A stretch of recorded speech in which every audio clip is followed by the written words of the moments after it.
To pass. How many am bother man? Maybe bother. Me shame me say me for me and what into. Some yam tro. Obi any want me. One know how. You damn shit. One know how. Damn shit. You damn shit nigga. Damn shit baby. Dismiss. Then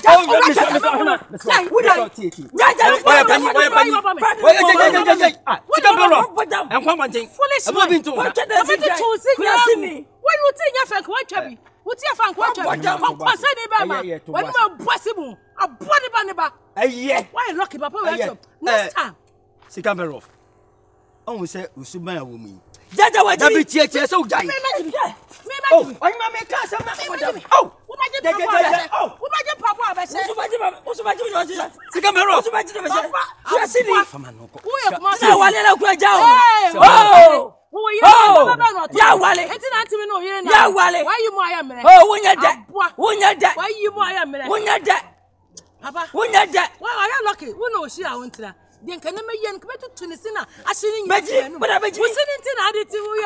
What's in it? Miss Rowe. Oh, the moon. Who can say you over shit? Who's ever done it? Me, I'm ready. Who's ever done it? What's the guy? What's the guy? What's the guy? What do you say? Patio? What time? I give it to you. Scamper rough. Dismiss. My father. Oh, my. My father. Myself, by John Baba. What a fafa. Oh, team.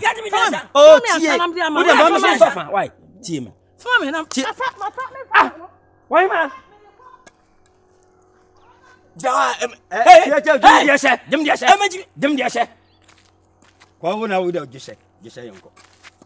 Scamper rough. Team.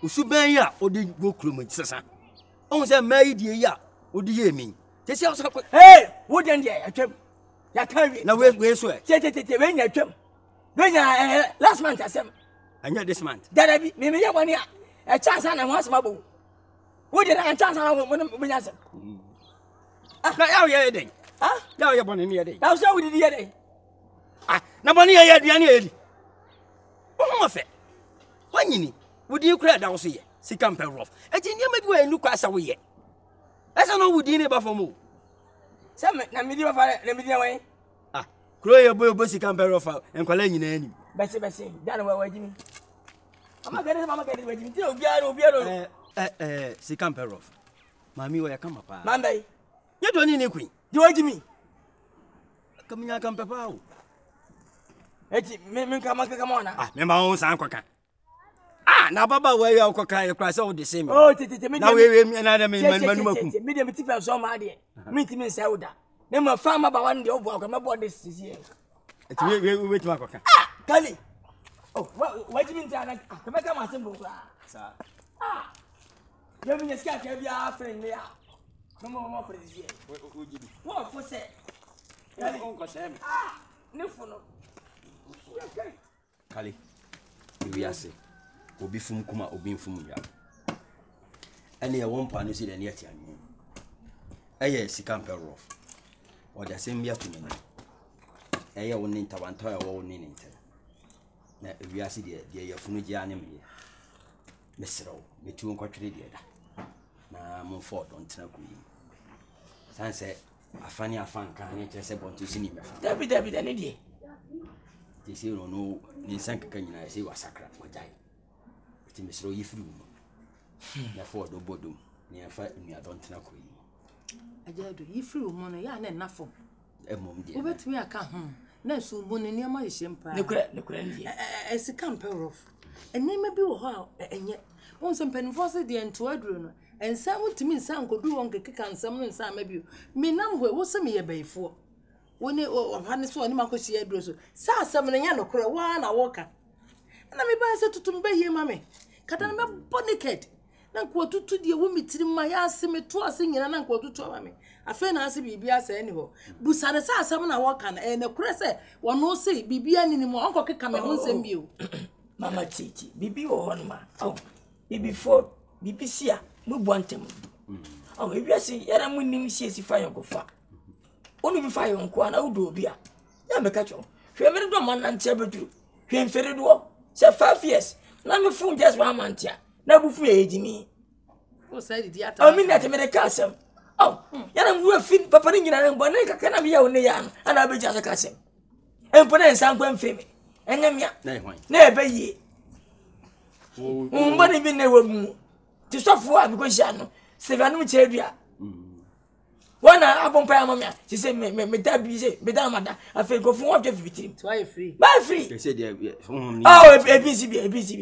abcb so kan say say sofo na tutu amana mate oh what did it yo abai ma me das yan kan mo bi ati ni ban say we mi wu abasuma yasi sala wu abasi ka me so papa na wi amedidi oh jene de me so nyinya me bi ya me sha wati ya me sha na ja mana ka wa yo Kaliwan.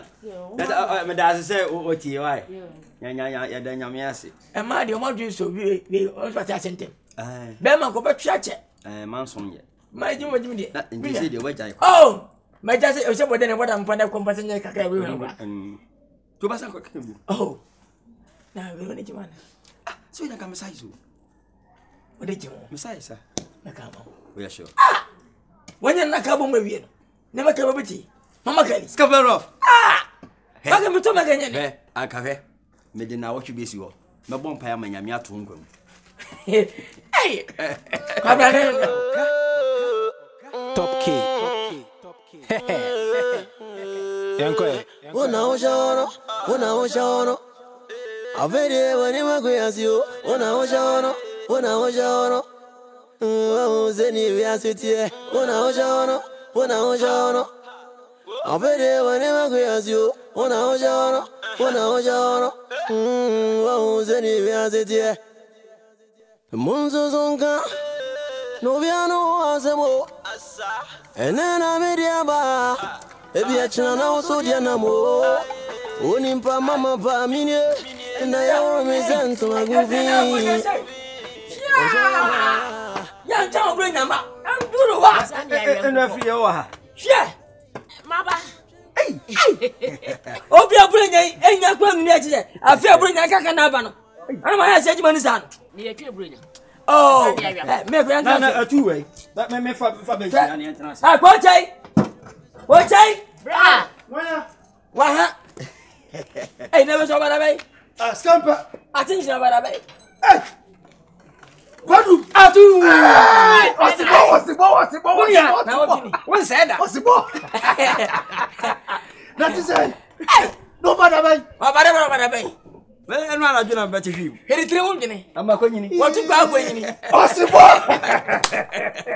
Ah, unia. Because Nkukoi ehuna manye wa kwa isa.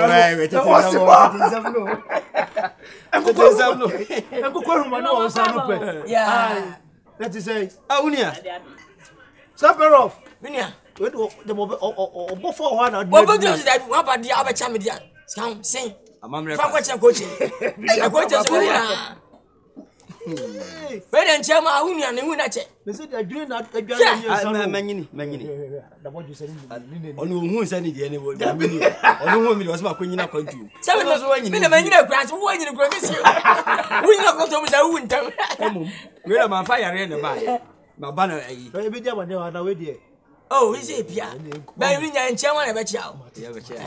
Any mama ngura ho na mra na. oh me yen twene diwe Oh, you see me bad o mawi. Se da fe no mo sense. ah me na me twen o O ba twen. eh na ko na go wa fe ne di besi so be da twen Scamper off.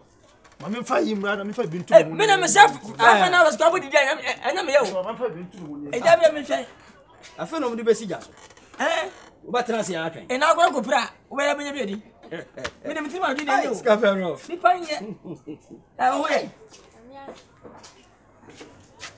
Oshi mo che. Ah. wasi nya Yeah, me ya.